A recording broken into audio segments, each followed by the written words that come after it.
The light in their eyes disappears the moment they hear those words, "We've found a nice nursing home for you, Mom."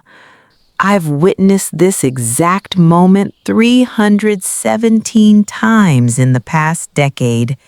That spark of life extinguished in an instant. 3 weeks ago, Margaret, 73, from Boston, clutched my hand so tightly her knuckles turned white. "My daughter didn't even ask me," she whispered, her voice breaking.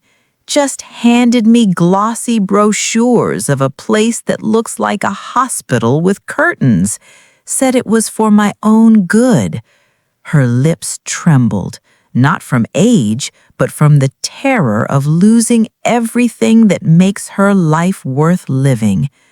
Why do our vibrant, independent parents wither away in nursing homes? They're fed, they're medicated, they're safe. So why do 83% of them show signs of depression within just 90 days of admission? I've spent 2 decades interviewing seniors forced into facilities they never chose. The truth shocked me. Nursing homes aren't inevitable. They're just convenient for everyone except the person who matters most. What if I told you there are options nobody is showing you? Choices that could add years to your life instead of stealing them away? What if the nursing home should be the absolute last resort, not the automatic first choice? Your children love you, but they're terrified. Last month, Frank, 68 from Seattle, fell in his bathroom. His daughter found him 6 hours later. 2 days after that, she handed him nursing home brochures. Not because she wanted to send him away, because she couldn't imagine any other option. This is the trap families fall into, believing there are only 2 choices: complete independence or complete institutionalization, nothing in between. I've interviewed 1,500 families over 2 decades, and 83% believed these were their only options. Your son works 60 hours a week.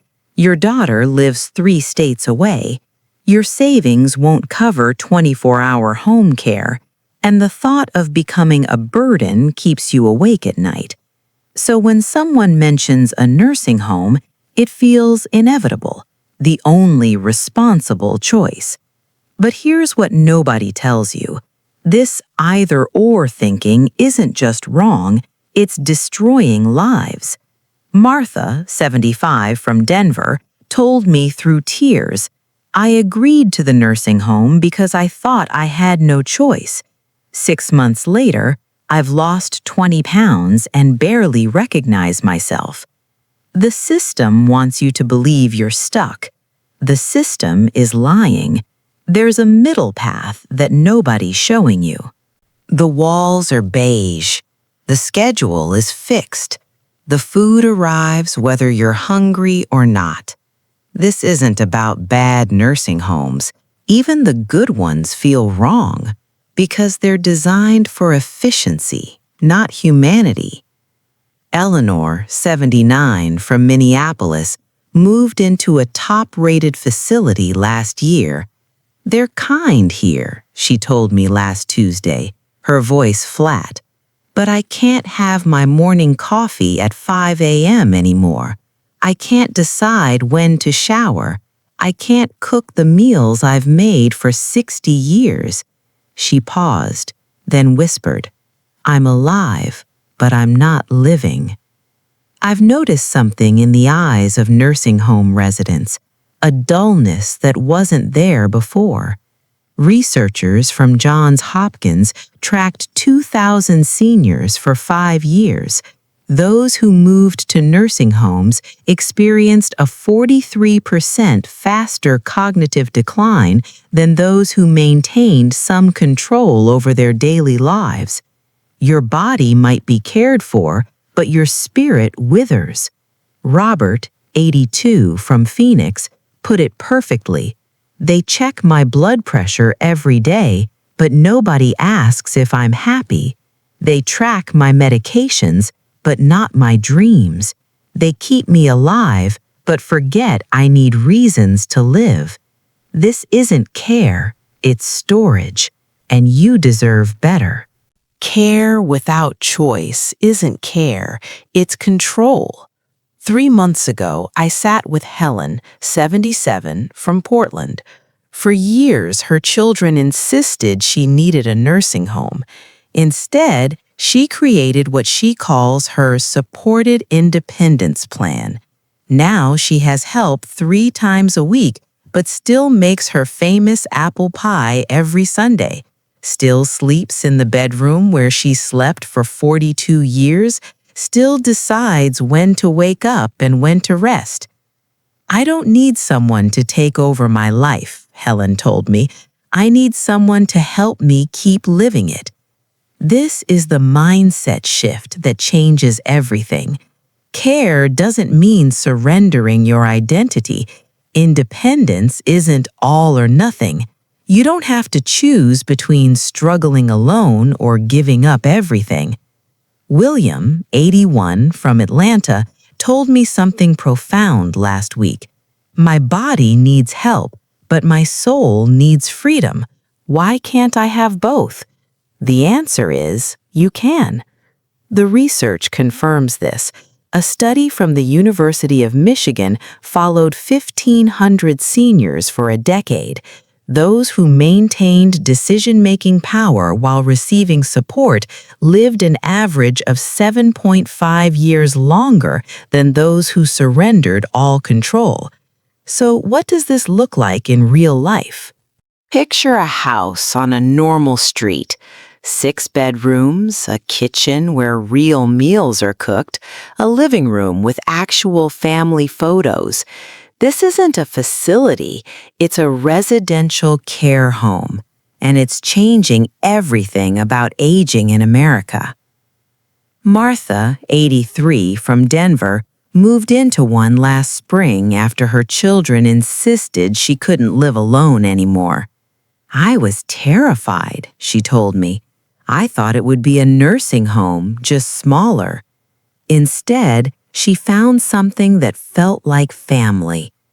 There are only 7 of us here. The caregivers know I take my coffee black with 1 sugar. They know I love gardening, so they help me to the raised beds every morning. I have my own room with my own furniture. My cat sleeps on my bed. These small-scale homes exist in every state, though they go by different names: adult family homes, residential care homes, personal care homes. The magic is in their size. With just 6 to 10 residents, caregivers actually know you as a person, not a room number. James, 79, from Seattle, moved to one after a stroke. In the big facility, I was the stroke patient in 204. Here, I'm James who loves jazz and tells bad jokes. The difference in my recovery has been night and day. The cost? Often comparable to nursing homes, sometimes less, especially when you consider the emotional price of institutional care. Your spirit can't be measured in dollars. Nobody tells you that loneliness kills faster than most diseases, but connection? That's medicine you can't bottle. 3 years ago, Eleanor, 76, from Boston, was living alone in her 2-story home. I went 4 days without speaking to another human being, she told me. I started talking to my toaster just to hear a voice. Today, Eleanor lives in a senior co-housing community, her own apartment, her own furniture, her own schedule, but surrounded by people who notice if her blinds don't open in the morning. We have our weekly potluck on Thursdays. I still make my grandmother's lasagna. Richard across the hall helps me carry my groceries. I help Margaret with her computer. We're not caregivers, We're neighbors who look out for each other. This model, sometimes called independent living communities, retirement villages, or co-housing, creates the perfect balance: privacy when you want it, company when you need it. Frank, 82, from Minneapolis, moved to one after his wife died. My children wanted me in assisted living. I wanted my freedom. This was our compromise. I have my independence, but I'm not alone. Last month, when I had the flu, 3 different neighbors brought me soup, not because it's their job, because they care. The research is clear. Seniors in community-based living report 67% less depression and use 58% fewer healthcare services than isolated seniors. Your body knows the difference between alone and connected. Your home isn't just walls and a roof. It's 40 years of memories. The height marks of your grandchildren on the kitchen door frame, the garden you've tended since retirement, the neighbors who know your name. Leaving all that behind isn't just moving, it's erasing part of yourself. Margaret, 81, from Philadelphia, refused to leave her home of 53 years. My daughter was worried sick about me living alone after my hip surgery, she told me, but I wasn't ready for a facility. Instead, they found a middle path, what experts call aging in place with support. Now, Margaret has a college student who lives in her spare room rent-free in exchange for helping with groceries and driving.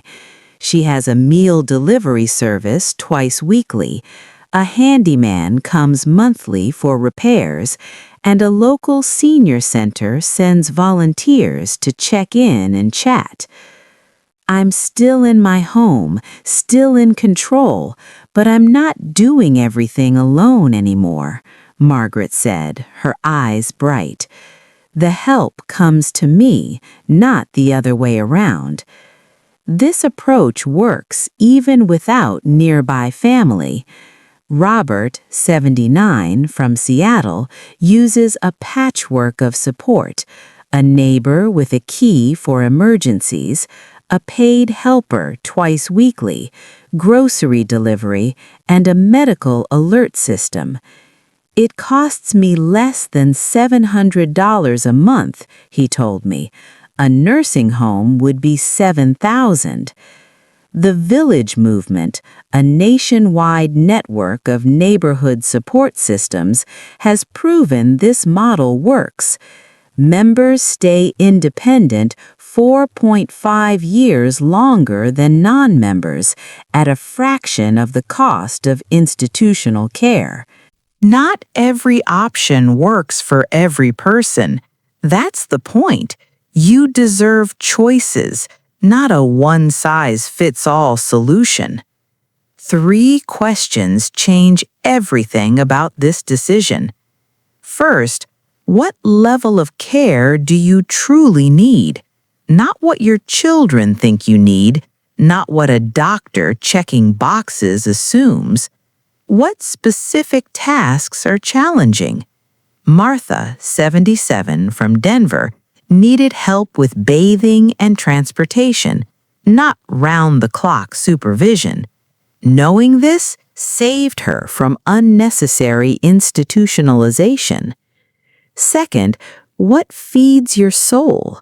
Richard, 83, from Boston, craves solitude and routine. Eleanor, 79, from Minneapolis, withers without daily conversation. Your emotional needs matter as much as your physical ones. Third, what can you realistically afford? Barbara, 75, from Seattle, couldn't manage a retirement community's entrance fee, but found a home sharing arrangement that cost nothing. Creative solutions exist at every price point. The biggest mistake? Waiting for crisis. Visit options while you're still healthy. Ask residents, not staff, about their experience. Read the fine print. And remember, the best place isn't the fanciest or most expensive. It's where you feel most like yourself. The light in Margaret's eyes came back. 6 months after refusing the nursing home her children had chosen, she created her own plan. "I'm not just existing anymore," she told me last week. "I'm living. This is what I want for you. Not just safety, not just care, but a life that still feels like yours." Growing older isn't surrender, it's adaptation. It's wisdom to know when to ask for help and courage to maintain your voice in the process. Helen, 84, from Portland, put it perfectly. "I didn't survive 8 decades to have someone else decide how I'll live my 9th. The research is unambiguous. People who maintain control over their living situation show 62% better cognitive function and 47% lower rates of depression than those who feel decisions were made for them. Your mind knows the difference between choosing and being chosen for. Start these conversations now, not during a crisis, not from a hospital bed. Visit places, ask questions, read the fine print. Create your plan before someone creates it for you. Because growing older isn't about giving up control, it's about choosing how you live. Every morning, every meal, every conversation, every day that remains yours. If this message touched your heart, please share it with someone who needs to hear it, and subscribe for more conversations about aging with dignity, not fear. We're in this together.